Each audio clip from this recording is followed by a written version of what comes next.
Hey guys, welcome back for another episode. Probably going to be the first time in well over a year since I posted a back-to-back video. Today I actually have someone coming in to do my windshield installation.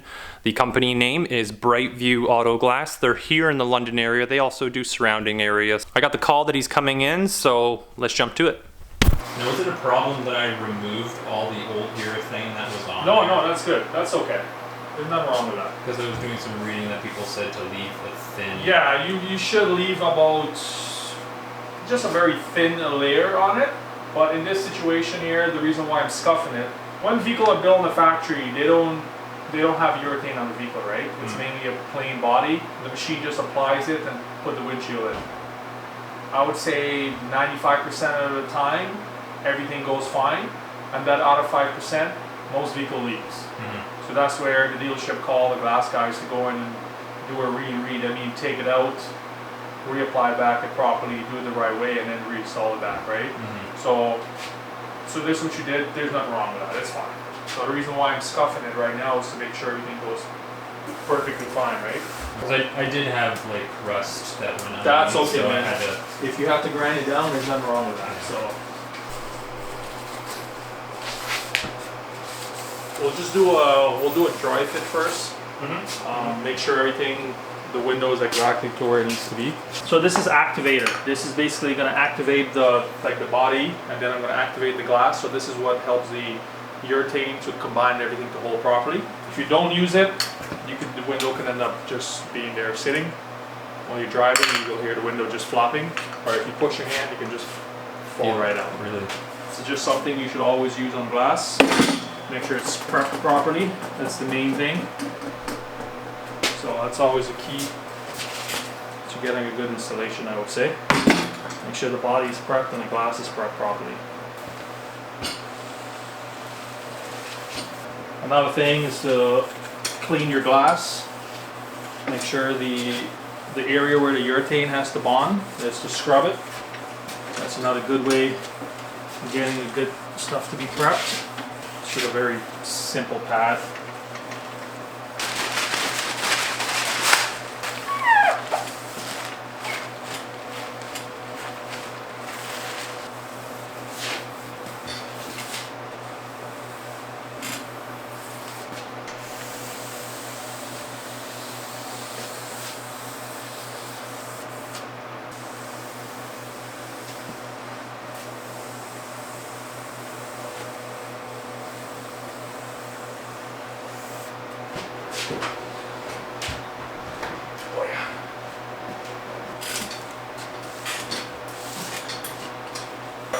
Heated because of the coldness, any kind of thick rubber, always good to get a bit of good heat on it because it'll help to sit on the body a little bit better. If it's really stiff, it's kind of hard to get it to sit down properly. I'm not too sure if this is going to make it all the way around. Probably should grab an extra tube. New windshield.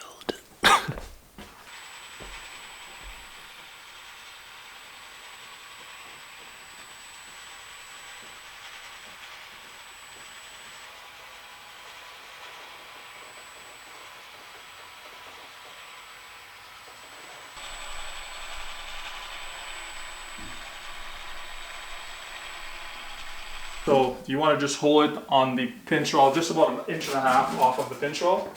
Don't put it down onto the body. Just hold it upwards for me a little bit.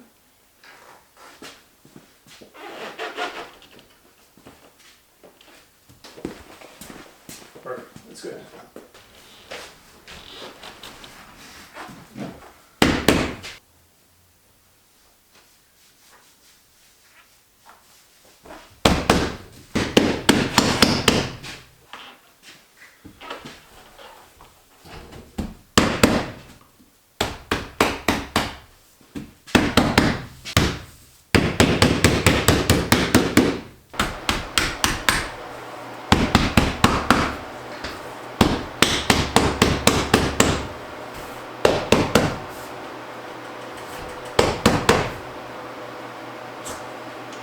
Crazy that you have to pull on it that hard just to make it move.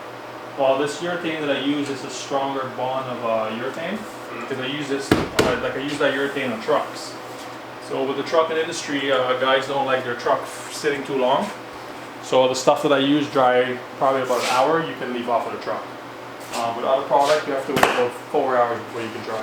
I have to pay a little bit more money for the product that I use, but it's good for truckers and they don't have to sit very long.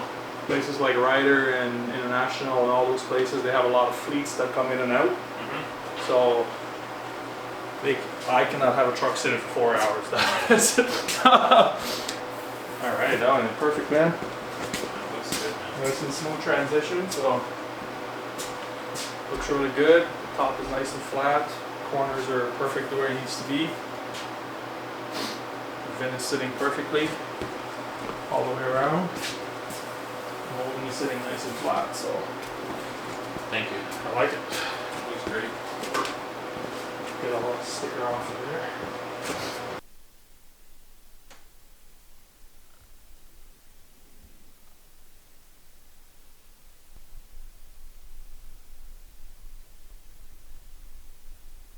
Now, I've never seen a windshield be installed or anything like that, but I have to say the attention to detail during the process was beyond whatever I would have expected. Chris from BrightVuAutoGlass did a fantastic job, and I want to thank him for all the work he did. It's so nice to have a windshield. I'm so excited to get this car to the next step, right? So the next thing for me is to wait a few days because I do want to wash the car. I'm going to let this urethane cure a little bit before I put any water against it, but I'm probably just going to hand wash the area, not going to use a pressure washer in that area.